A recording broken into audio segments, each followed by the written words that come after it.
Chào bạn, nhờ hội viên chia sẻ, mình mới biết gần đây có một trí thức Canada Quốc hoa Giang Xuê Sinh Giang Học Cẩn đi viral trên mạng vì một năm trước đã dự đoán nước Mỹ sẽ phát động chiến tranh với Iran. Nhưng sau khi mình tìm hiểu thêm thì cảm thấy ở cơ sở mạng có phần khoa trương, thậm chí mang mục đích chính trị. Bây giờ chúng ta biết rằng Trump thực sự có cho máy bay chiến đấu ném bom Iran, nhưng theo bình luận của báo chí Ấn Độ The Times of India, dự đoán của ông Giang cũng đi quá xa, vì mục đích của Mỹ chỉ là phá hủy cơ sở hạt nhân của Iran, chứ không hề có ý định đưa binh sĩ sang chiếm đóng Iran như ông dự đoán.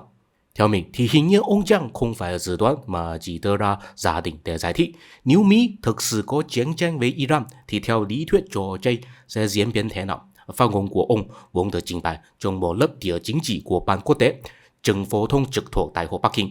Đối tượng là học sinh nên mang ý nghĩa giáo dục nhiều hơn là phân tích thời sự. Hơn nữa, ai cũng biết rằng Iran, Nga, Trung Quốc, Bắc Triều Tiên hiện là đồng minh của tân chủng đối đầu với phương Tây. Nếu ông Giang thực sự muốn phân tích chiến lược thực tế thì chắc chắn phải nhắc đến vai trò của Trung Quốc trong xung đột Iran-Mỹ. Nhưng với tư cách là một người Canada Quốc hoa đang sinh sống tại Trung Quốc, ông tự nhiên không dám bàn đến vấn đề này. Cho nên tình huống này sẽ giống như trước Thế chiến hai, có người dự đoán Anh sẽ đánh nhau với Ý nhưng lại không nhắc gì đến vai trò của Đức và Nhật. Thì rõ ràng chẳng có nhiều ý nghĩa. Cho nên mình thấy việc phát ngôn của ông đi viral nhiều khả năng là do một nhóm nào đó muốn lấy sự chú ý của dư luận. Nhưng mà tiểu sử của ông thì khiến mình suy ngẫm nhiều hơn. Ông sinh ra ở Quảng Đông, sau đó cùng gia đình di dân sang Canada, tốt nghiệp Đại học Yale, rồi quay về Trung Quốc làm giáo dục, thậm chí có xuất bản sách với tiêu đề đổi mới giáo dục Trung Quốc. Nói chung, ông là người rất tự hào về bản sắc Trung Hoa của mình, mang lý định muốn thay đổi Trung Quốc, nhưng với mình thì có chút mâu thuẫn.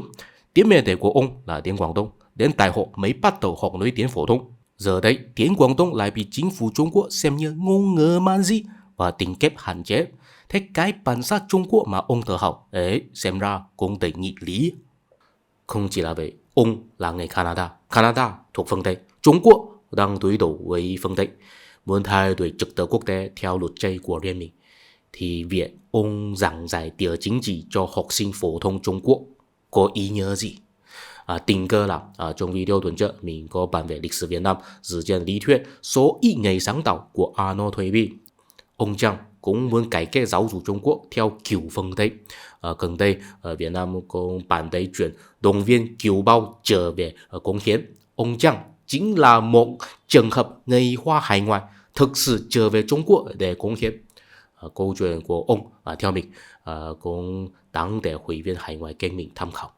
Và để làm video thú vị hơn, mình cũng sẽ bàn về một TV series đang chiếu Foundation, cải biên từ tiểu thuyết của nhà văn khoa học viễn tưởng nổi tiếng Isaac Asimov. Câu chuyện chính nói về một nhóm số ít người sáng tạo chuẩn bị lưu giữ văn minh sau khi dự đoán một đế quốc khổng lồ sẽ sụp đổ.